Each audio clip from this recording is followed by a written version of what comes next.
Hello, and welcome to NeoEnglish, the podcast that helps you learn real English through real stories. That's right. Today we're diving into a big business story from the BBC. It's about Apple, the company that makes your iPhone, but it's also about China and the United States. Don't worry if that sounds complicated. We're going to break it down slowly, and we'll stop to explain new words and phrases along the way. So let's start with the title of the news article. Designed in US, made in China. Why Apple is stuck in tariff tussle. Okay, first, let's focus on that phrase.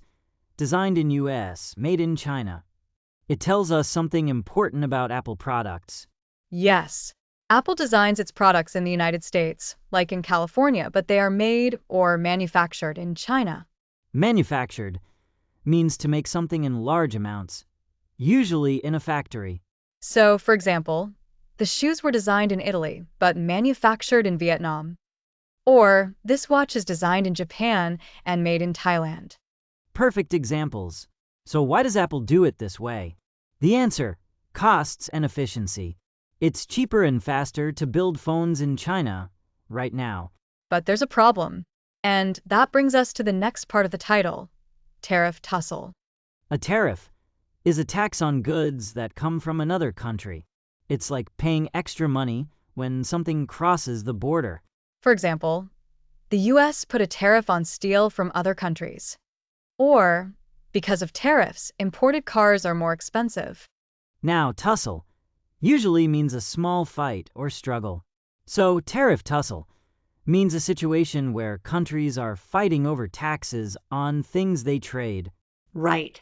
The United States and China have had this trade fight for a few years now. Some people call it a trade war.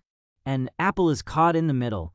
Because its phones are made in China, Apple could have to pay more when they bring those phones into the US. That would make iPhones more expensive for people like you and me. So, here's the big question behind the article.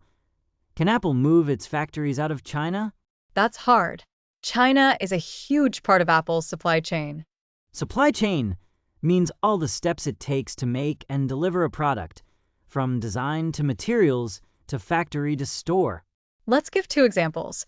A t-shirt supply chain might start with cotton from India, get made into fabric in Bangladesh, and then be sold in the US.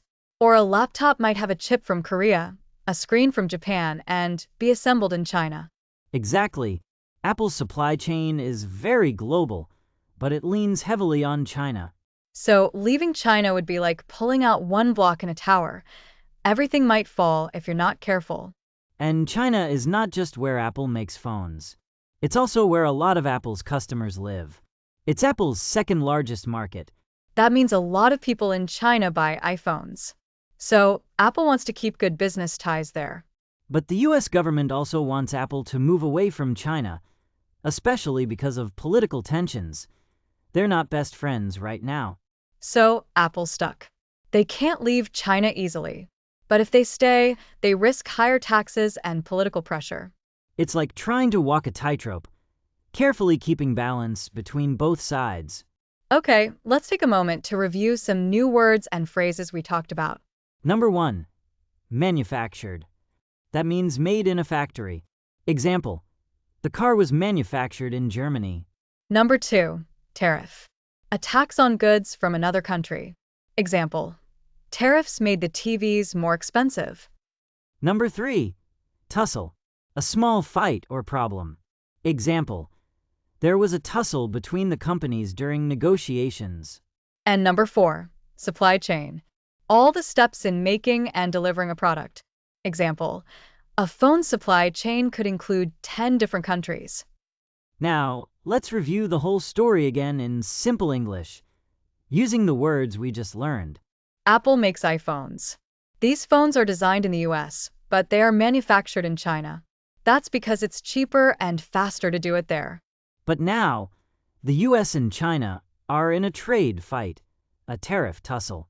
That means Apple might have to pay more tax to bring phones from China to the US. Apple wants to move some production out of China, but it's not easy. China is a big part of Apple's supply chain and a very important market. So Apple is stuck. It's difficult for them to leave China, but staying has risks too. That's today's story, a great way to learn real English while understanding real-world news. If you found this episode helpful, feel free to share NeoEnglish with your friends. And remember, learning English becomes easier when you connect it to stories and news from the world around you. See you next time on NeoEnglish. Bye for now.